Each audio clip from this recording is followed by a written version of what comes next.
அனைவருக்கும் வணக்கம். தமிழக வெற்றி கழகம் தொடங்கி 2 ஆண்டுகள் முடிந்து 3ஆம் ஆண்டில் அடியெடுத்து வச்சிருக்குன்னு சொல்றாங்க. அரசியல் நாகரிகம் கருதி தமிழக வெற்றி கழகத்திற்கு திராவிட முன்னேற்ற கழகத்தின் சார்பிலும் எங்களை போன்ற இளம் பேச்சாளர்களின் சார்பிலும் முதலில் மனமார்ந்த வாழ்த்துக்களை தெரிவித்துக் கொள்கிறோம். அப்புறம் என்ன, வாழ்த்து சொல்லியாச்சு, சம்பவத்துக்கு போயிடலாமா? தமிழக வெற்றி கழகத்தினுடைய அந்த 3ஆம் ஆண்டு விழால நடிகர் விஜய் ஒரு கருத்தை பேசுறாரு. என்னன்னு பாருங்க.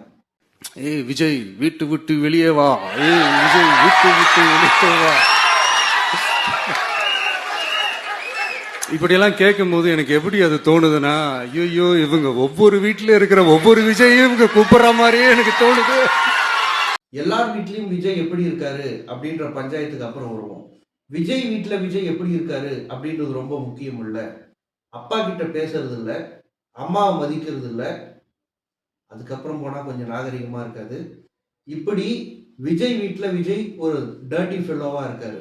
அப்ப ஒவ்வொரு வீட்லயும் விஜய் இருக்காருன்னு விஜய் சொல்றாரு. அப்ப ஒவ்வொரு வீட்லயும் இருக்கிற இளைஞர்கள் இந்த மாதிரி தான் இருக்கிறாங்கன்னு விஜய் நம்புறாரான்னு தெரியல. ஆனால் ஒவ்வொரு வீட்டிலும் இருக்கிற இளைஞர்கள் அறிவார்ந்த இளைஞர்களாக இருக்கிறார்கள். அந்த அறிவார்ந்த இளைஞர்கள் திராவிட முன்னேற்ற கழகத்தின் பக்கம்தான் இருக்கிறார்கள்ன்றத நான் சொல்றதை விட இந்த 2 மாநாட்டில இருந்தும் நிறைய பேருக்கு இருக்கக்கூடிய சந்தேகங்கள் எல்லாம் தெளிவுபட்டிருக்கும். பெண்கள் எங்க இருக்காங்க அப்படின்னு தெரியலன்னு சில பேர் சந்தேகப்படுறாங்க. இளைஞர்கள் யாரோட இருக்காங்கன்னு தெரியலன்னு சில பேர் குழப்ப நினைக்கிறார்கள். இந்த 2 மாநாட்டுக்கு அப்புறம் நான் உறுதியாக சொல்லுகிறேன், பெண்கள் இளைஞர்கள் அத்தனை பேரும் நம்முடைய அண்ணன் தளபதி அவர்களோடு, முதலமைச்சர் அவர்களோடு தான் இருக்கிறார்கள் என்பது தெளிவாக தெரிகிறது. சரி, தலைவர் தான் தற்குறியா இருக்காருன்னு பார்த்தா அவர் பின்னாடி போற தொண்டர்களும் தற்குறியா இருக்காங்க. ஒரு தாவேக்காவினுடைய பொதுக்கூட்டத்துல மரியாதைக்குரிய வாயை வாடகைக்கு வைத்து பிழைக்கிற அண்ணன் நாஞ்சில் சம்பத் ஒரு பொதுக்கூட்டத்துல பேசியிருக்கிறாரு. வந்தமா 4 வார்த்தை நச்சுன்னு பேசணுமா, பேமெண்ட்டை வாங்கணுமா, போனோமான்னு இல்லாம திமுகவை ரொம்ப மட்டமா இறங்கி பேசியிருக்காரு. அதனால நானும் தர மட்டமா இறங்கி பேசலான்னு தான் வந்திருக்கேன். எங்க தலைவர் தான் செல்ஃபி எடுப்பார். உதயநிதி செல்ஃபி எடுத்து பார்க்கறான், அவனுக்கு செல்ஃபி எடுக்காது. செல்ஃபி எடுத்து கழகத்தினுடைய இளைஞரணி செயலாளர், தமிழ்நாட்டினுடைய துணை முதலமைச்சர், எங்கள் அண்ணன் இளந்தலைவருக்கு செல்ஃபி எடுக்காது, எப்படி செல்ஃபி எடுக்கிறார் அப்படின்லாம் ரொம்ப அநாகரிகமா பேசியிருக்காரு. நம்மளும் பேசுவோம். யாருக்கு செல்ஃப் எடுக்குது, யாருக்கு செல்ஃப் எடுக்கலன்றத ஒரு ஒப்பீட்டா வச்சுக்கலாமா? சாதாரண தொண்டரும் அல்லது சாதாரண மனிதரும் இலகுவா சந்திக்கக்கூடிய ஒரு தலைவராக எங்கள் இளந்தலைவர் இருக்கிறார். அவர் வீட்டில் போய் பாருங்க, அவருடைய துணைவியார் இருப்பார், அவருடைய மகன் இருப்பார், அவருடைய மகள் இருப்பார். இன்னும் முக்கியமா சொல்ல போனா அவருடைய தந்தையை அரவணைத்து அவருடைய தாய் சொல்லை கேட்டு நடக்கக்கூடிய ஒரு வீட்டுக்கு நல்ல பிள்ளையாக, நாட்டுக்கு நல்ல தலைவனாக எங்கள் இளந்தலைவர் இருக்கிறார்.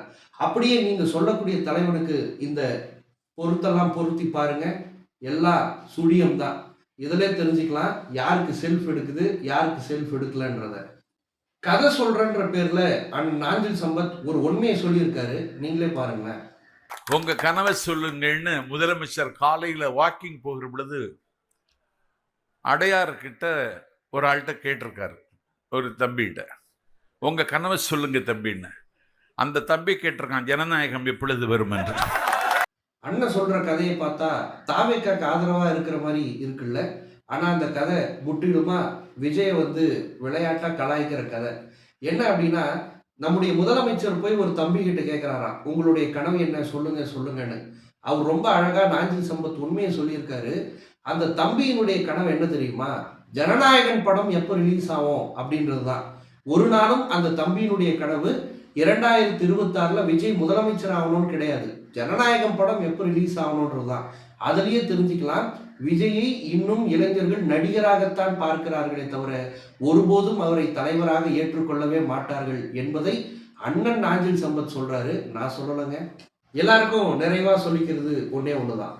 அடுத்த முதல்வர் யாரு, அடுத்த தமிழ்நாட்டை ஆளக்கூடியவர் யாரு, அடுத்து முதல்வர் நாற்காலி அலங்கரிக்கக்கூடியவர் யாரு, அடுத்து தமிழ்நாட்டை கைப்பற்றக்கூடியவர்கள் யாரு அப்படின்னு நிறைய இடத்துல பேட்டி எடுக்கிறாங்க, நிறைய இடத்துல கருத்து கணிப்பு நடத்துறாங்க.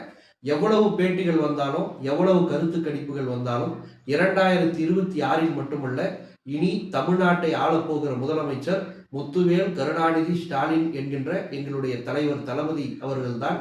திராவிட முன்னேற்ற கழகத்தின் கோட்டையாக தமிழ்நாடே விளங்கி கொண்டிருக்கிறது.